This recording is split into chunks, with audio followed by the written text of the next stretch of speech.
Hi everyone, I'm Lin.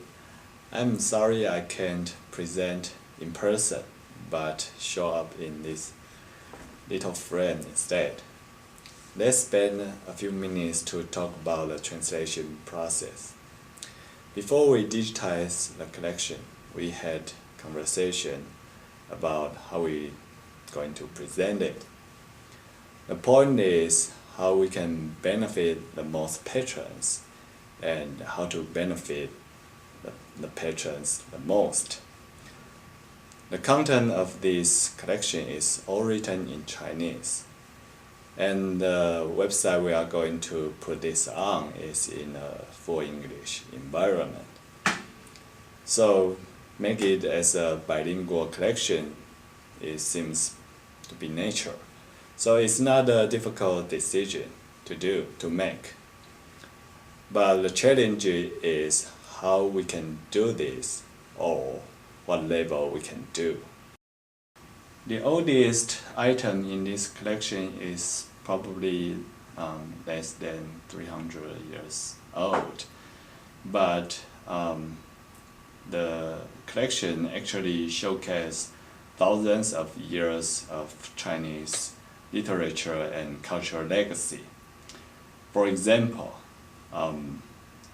some scrolls includes essays, which was created in more than 3,000 years ago, which was casted in copper or bronze vessels with bronze script.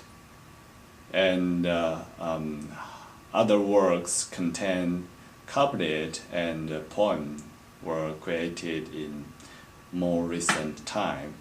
More recent time means like 200 years ago, which was written by Oracle bone script. It's used like 4,000 years ago.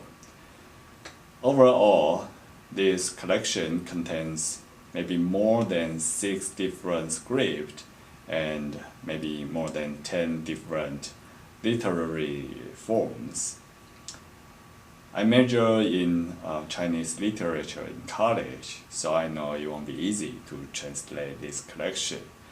But as I mentioned before, we want to maximize the usefulness and the value of this collection for our patron. So we decide to translate everything, include title, description, seals, full content, and subject heading, which is use control vocabulary. To make this as a complete bilingual collections, it is very difficult to find corresponding literary styles between Asian Chinese and modern English.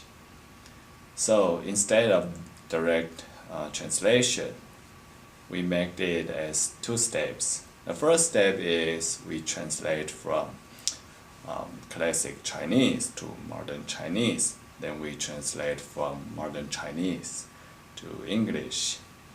In the process of translation, is hardly keep the form and the rhyme of the original work.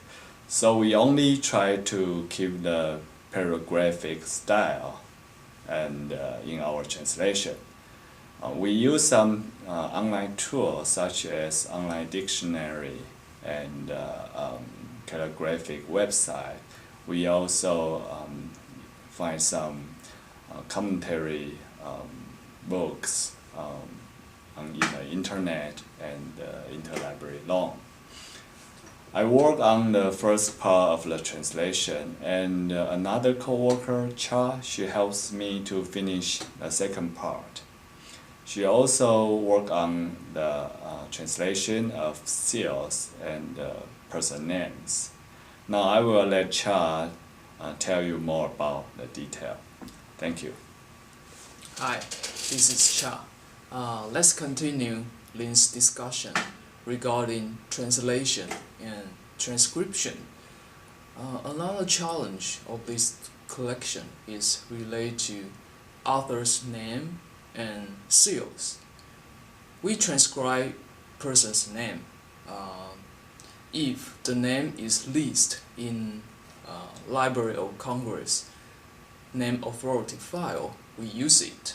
If not, we use the most popular system, Hanyu Pinyin, to transcribe our name. In terms of seal, we use three strategies. First, if a seal has a name, we either use Library of Congress name authority file or Hanyu Pinyin to transcribe our name. Second, if a seal comprises some term that can be identified and understood, we translate this term into English. Third, if a seal contains some paragraphs, some term with meaning that cannot be understood, we use Hanyu Pinyin to transcribe the whole seal content.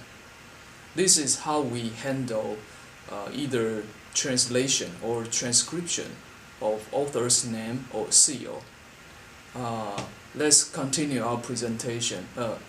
Christina will continue the presentation regarding metadata record. Thank you.